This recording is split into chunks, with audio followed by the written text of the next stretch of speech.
ముందైతే special chicken soup అయితే ఒకటి తీసుకున్నా. దీని కాస్ట్ వచ్చేసి 130. ఇంకా దీని టేస్ట్ చూద్దామనేసి కొంచెం అయితే తీసుకున్నా. వేడిగా టేస్ట్ అయితే అదిరిపోయింది. తర్వాత చికెన్ మెజెస్టిక్ ఒకటైతే తీసుకున్నాం. దీంట్లోకి అయితే గ్రీన్ చట్నీ ఒకటి ఇచ్చాడు. ఇంకా ముక్క తీసుకొని దాంట్లో ముంచుకొని తిన్న టేస్ట్ అయితే వేరే లెవెల్ ఉంది. తర్వాత అయితే ప్యాంకో చికెన్ ఒకటి తీసుకున్నాం. బయట క్రంచిగా లోపలైతే సాఫ్ట్ గా భలే ఉంది. ఆ చట్నీలో ముంచుకొని తిన్న టేస్ట్ అయితే అదిరిపోయింది. తర్వాత అయితే అపోలో ఫిష్ ఒకటి తీసుకున్నాం. మంచి మసాలాలతో ముంచి తీసుకొచ్చినట్టున్నాడు. దీని టేస్ట్ అయితే నెక్స్ట్ లెవెల్లో ఉంది. తర్వాత వచ్చేసి paneer butter masala with non అయితే తీసుకున్నాం. దీని కాస్ట్ వచ్చేసి 270.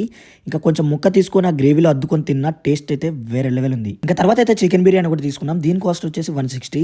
మంచిగా ఒక నిమ్మకాయ పిండేసి ఒక ముక్క తీసుకొని ఒక ఆనియన్ ముక్క తీసుకొని దీంట్లో పెట్టుకొని తిన్నా దీని టేస్ట్ అయితే అదిరిపోయింది. ఇంకా తర్వాత అయితే మటన్ బిర్యానీ ఒకటి అయితే చెప్పాం. దీని కాస్ట్ వచ్చేసి 260. ఇంకా మంచి మసాలాతో వేడిగా రైస్ అయితే తీసుకొచ్చాడు. రైస్ క్వాలిటీ అయితే చాలా బాగుంది. ఇంకా మటన్ ముక్క చేత్తో పట్టుకుంటే చితికిపోయింది, అంత బాగా ఉడికింది. ఆ మటన్ ముక్కను తీసుకుని ఆ రైస్ లో పెట్టుకుని అయితే తిన్న టేస్ట్ అయితే నిజంగా నెక్స్ట్ లెవెల్ అనిపించింది. Please subscribe.